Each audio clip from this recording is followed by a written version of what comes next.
अस्सलाम वालेकुम और रिव्यू स्पीकिंग में खुशामदीद। मेरा नाम आमिर है। दोस्तों, ओप्पो ने अप्रैल 2019 में अपना ओप्पो रेनो लॉन्च किया था और महज 6 महीने बाद उन्होंने इसका रेनो 2 लॉन्च कर दिया है।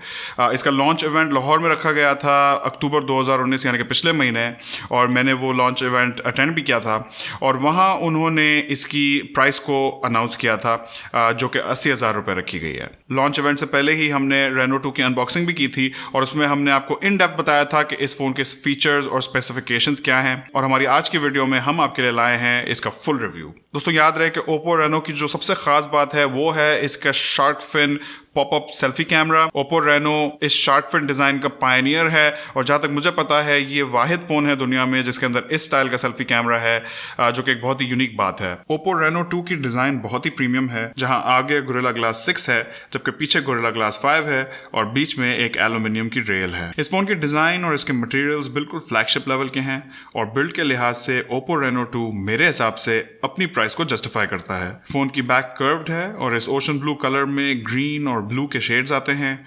मुझे इन दोनों कलर्स में ये ओशन ब्लू कलर ज़्यादा पसंद आया। साथ में बैक पे डिज़ाइन फॉर ओप्पो रेनो लिखा है जिसके साथ ये बीड अटैच्ड है जो कि ओप्पो रेनो सीरीज़ में ही पाया जाता है। फ़ोन हाथों में उठाने में बहुत कंफर्टेबल है और ग्लास बिल्ड होने की वजह से इस फ़ोन में थोड़ी वजनी और सॉलिड फील आती है।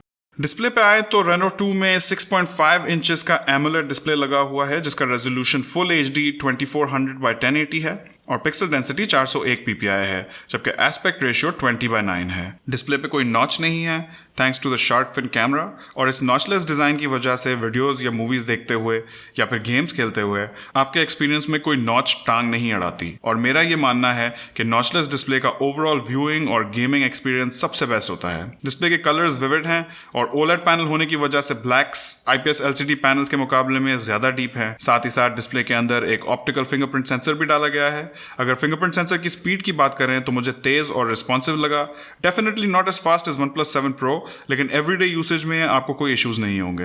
ओप्पो रेनो 2 में फेस अनलॉक भी मौजूद है और काफ़ी तेज़ चलता है, लेकिन मैं आपको रेकमेंड नहीं करूंगा कि आप इसे सारा वक्त यूज़ करें। पॉपअप कैमरा जितना कम यूज़ करें उतने ही चांसेस ऑफ फेलियर कम होंगे, और फेस अनलॉक सिर्फ विजुअली आपके फेस को मैच करता है और कोई आपकी पिक्चर दिखाकर भी इसे अनलॉक कर सकता है, जिसकी वजह से फेस अनलॉक को आमतौर पर इतना सिक्योर नहीं समझा जाता। अब बात कर लेते हैं इस फोन के स्पेसिफिकेशंस और हार्डवेयर इंटरनल्स की।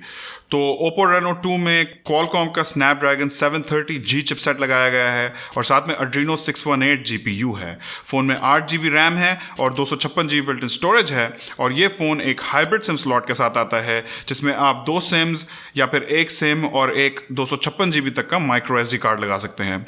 साथ ही साथ फ़ोन में एक USB Type-C पोर्ट दिया गया है और ये फ़ोन Android 9.0 Pie के साथ शिप होता है जिसके ऊपर ओप्पो की अपनी कलर OS लगी हुई है। तो पहले बात कर लेते हैं इस चिपसेट की। दोस्तों, स्नैपड्रैगन 730G जहां अपने तौर पे एक काफ़ी केपेबल प्रोसेसर है, वहां इस प्राइस रेंज में Huawei P30 जैसे कंपेटिटर्स Kirin 980 जैसे फ्लैगशिप प्रोसेसर्स ऑफर कर रहे हैं। अगर बेंचमार्क रिजल्ट्स की बात करें तो रेनो 2 का Geekbench 4 में सिंगल कोर स्कोर 2554 आया, जबकि मल्टी कोर स्कोर 7022 आया और AnTuTu बेंचमार्क में स्कोर 2,58,928 आया। अगर आप बेंचमार्क्स के कंपैरिजन पर नज़र दौड़ाएं तो रेनो 2 के स्कोर्स अपने से कदरों सस्ते Redmi Note 8 Pro से भी कम हैं, और अगर अपनी ही प्राइस रेंज के कंपैटिटर्स को देखें तो P30 का Kirin 980 एक फ्लैगशिप लेवल का प्रोसेसर है। इस लिहाज से रेनो 2 का प्रोसेसर थोड़ा अंडर पावर्ड फील होता है। अगर AnTuTu बेंचमार्क्स पर नजर दौड़ाएं तो यहाँ भी यही कहानी है। लेकिन अगर डेली यूसेज की बात की जाए तो एवरीडे परफॉर्मेंस काफ़ी हद तक स्मूथ थी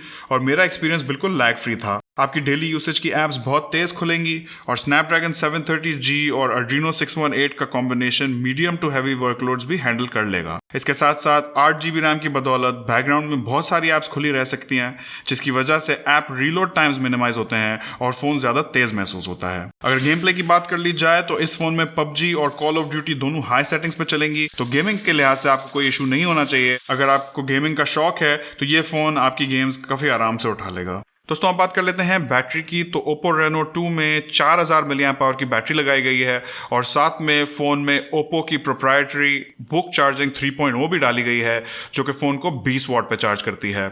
सबसे पहली बात तो यह है कि फ़ोन की जो बैटरी की साइज़ है वो काफ़ी हद तक मुझे एवरेज लगी। अगर 4500 mAh की बैटरी डाली जाती तो इस फ़ोन का एक कुछ हद तक वाव फैक्टर बन सकता था और ये फ़ोन कुछ हद तक एक पावर यूजर्स की टेरिटरी में जा सकता था क्योंकि इसकी इतनी फास्ट चार्जिंग और बड़ी बैटरी हो जाती। लेकिन फिर भी अगर बैटरी लाइफ की बात कर रहे हैं तो फ़ोन 1 से 1.5 दिन आराम से निकाल लेगा। यानी कि नॉर्मल सर्कमस्टांसेस में मेरा 1 दिन निकल रहा था, लेकिन अगर आपका यूसेज थोड़ा लाइट हो तो 1.5 दिन भी निकल सकता है। लेकिन मेरे लिए बहुत बड़ी कंसिडरेशन नहीं थी और उसकी वजह यह थी कि इस फोन की चार्जिंग स्पीड काफ़ी तेज़ है। एम्प्टी से हाफ बैटरी में 32 मिनट लगे, जबकि पूरी बैटरी चार्ज होने में 1 घंटा 28 मिनट लगे, जिसका मतलब है कि दिन के बीच में भी अगर आप इस फोन को 20-25 मिनट भी चार्ज कर लेते हैं तो ठीक ठाक बैटरी चार्ज हो सकती है और आप इस फोन को घंटों इस्तेमाल कर सकते हैं। Oppo Reno 2 के आगे ये शार्क फिन डिज़ाइन वाला मोटराइज्ड पॉपअप सेल्फी कैमरा है, जिसमें एक 16 मेगापिक्सल का f2.0 एपर्चर वाला सेल्फी शूटर है।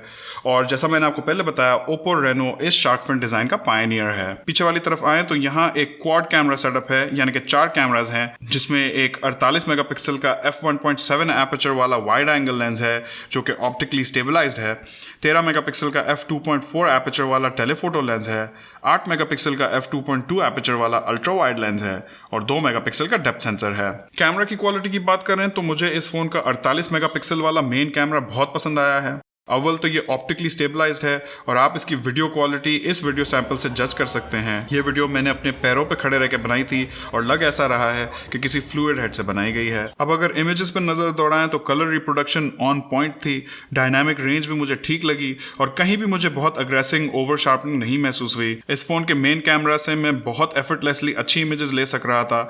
इनफैक्ट मैंने इस फोन के मेन कैमरा की इमेजेस का कंपैरिजन अपने Note 9 के सैंपल्स के साथ किया और honestly I was blown away. अगर बात करते हैं अल्ट्रा वाइड कैमरा की तो हमेशा की तरह ये पर्सपेक्टिव बहुत इंटरेस्टिंग होता है, लेकिन 8 मेगापिक्सल के कम मेगापिक्सल काउंट की वजह से इमेजेस थोड़ी सॉफ्ट और ग्रेनी महसूस होती हैं। अगर टेलीफोटो लेंस की बात करें तो मुझे इमेजेस ठीक लगी, लेकिन मेन कैमरा से जब टेलीफोटो कैमरा पे स्विच करते हैं तो आपको कलर प्रोफाइल में डिफरेंस जरूर महसूस होता है और अगेन इधर भी 13 मेगापिक्सल के कम मेगापिक्सल काउंट आपको महसूस होता है। अगर सेल्फीज की बात करें तो यहाँ भी मुझे क्वालिटी काफी पसंद आई। HDR की बदौलत इमेजेस की डायनामिक रेंज भी ठीक थी, लेकिन मोर इंपॉर्टेंटली कलर रिप्रोडक्शन भी सही थी। लो लाइट परफॉर्मेंस की बात करें तो मुझे ठीक लगी। f1.7 एपर्चर थोड़ी ज़्यादा लाइट लेता है। इस फोन में एक अल्ट्रा डार्क मोड भी है जिसमें phone back to back 3 images लेता है और उनको मर्ज करके एक इमेज बनाता है, लेकिन इससे बहुत ही सॉफ्ट इमेजेस निकल के आती हैं। अगर ओवरऑल कैमरा की क्वालिटी की बात की जाए तो मुझे इस फोन का मेन कैमरा बहुत ही अच्छा लगा है। जैसा कि मैंने आपको पहले बताया, बहुत एफर्टलेसली आप बहुत अच्छी इमेजेस ले सकते हैं और ये मेरे लिए एक कैमरा का मेन टेस्ट होता है कि नॉर्मल चलते फिरते जब आप पिक्चर्स लेते हैं तो बहुत आसानी से बहुत अच्छी क्वालिटी की पिक्चर्स निकल आए और Oppo Reno 2 मेरी उस नीड को सेटिस्फाई कर देता है। दोस्तों, अगर फाइनल कंक्लूजन्स की बात की जाए तो Oppo Reno 2 उन लोगों के लिए है जिन्हें एक प्रीमियम डिवाइस चाहिए लेकिन उनको फ्लैगशिप लेवल के प्राइस पॉइंट तक नहीं जाना, यानी कि लाख, 1.25 लाख, 1.5 लाख तक के प्राइस पॉइंट पे नहीं जाना, उससे कम रहना है, यानी कि एक अपर मिड रेंज किस्म के प्राइस पॉइंट पे।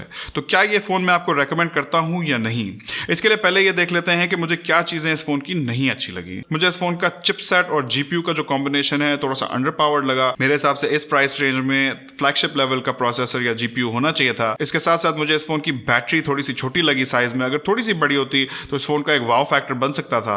लेकिन साथ ही साथ कुछ ऐसी भी चीजें हैं इस फोन में जो मुझे बहुत पसंद आई हैं। मुझे इस फोन की ग्लास और मेटल की बिल्ड बहुत पसंद आई है। इसका लुक मुझे काफी एलिगेंट और क्लीन लगा है और बहुत ही सोबर किस्म का डिजाइन है। हाथ में पकड़ने में भी फोन कंफर्टेबल है। साथ ही साथ अगर डिस्प्ले की बात करें तो ये भी मुझे पसंद आया, खासकर एमोलेड डिस्प्ले होने की वजह से और एक फुली नॉचलेस एक्सपीरियंस, जिसकी वजह से जब आप इस फोन में वीडियोस खेलेंगे और गेमिंग करेंगे तो आपको एक बहुत ही अनइम्पीडेड व्यू मिलेगा आपकी स्क्रीन का, जो कि बहुत ही इंजॉयबल एक्सपीरियंस होता है ओवरऑल। साथ ही साथ इस फोन में जो फास्ट चार्जिंग सपोर्ट दिया गया है 20 वॉट्स, मेरे हिसाब से बहुत ही ज़बरदस्त स्पीड होती है और ये मेरे लिए बहुत ही कंफर्टेबल और कन्वीनियंट होता है। हमेशा जब भी मैं इस फोन को चार्ज पे लगाता था तो मुझे पता था थोड़ी देर में इतनी बैटरी हो जानी है कि काफ़ी देर तक मैं इस फोन को इस्तेमाल कर सकता हूँ। एंड मोस्ट ऑफ ऑल मुझे इस फोन का कैमरा बहुत ही पसंद आया है। इस कैमरा से आप बहुत ही एफर्टलेसली अच्छी इमेजेस ले सकते हैं। इसकी कलर रिप्रोडक्शन भी एक्यूरेट थी और डायनामिक रेंज भी मुझे काफ़ी डिसेंट लगी। तो ओवरऑल मैं ये फ़ोन आपको डेफिनेटली रेकमेंड कर सकता हूँ। मेरे ख्याल से Reno 2 70 से 75 हज़ार रुपए की प्राइस पॉइंट पे काफ़ी डिसेंट ऑफरिंग है और अगर आप इस प्राइस पॉइंट पे इस वक्त मार्केट में कोई प्रोडक्ट ढूंढ रहे हैं तो Reno 2 को ज़रूर कंसिडर कीजिएगा। आपके Reno 2 के बारे में क्या ख्याल आते हैं मुझे कमेंट सेक्शन में ज़रूर बताइएगा। इस वीडियो में इतना ही। उम्मीद है आपको वीडियो पसंद आई होगी। हमेशा की तरह लाइक, शेयर और सब्सक्राइब करना ना भूलिएगा। इंशाल्लाह आपसे मुलाकात होगी अगली वीडियो में। अल्लाह हाफिज़।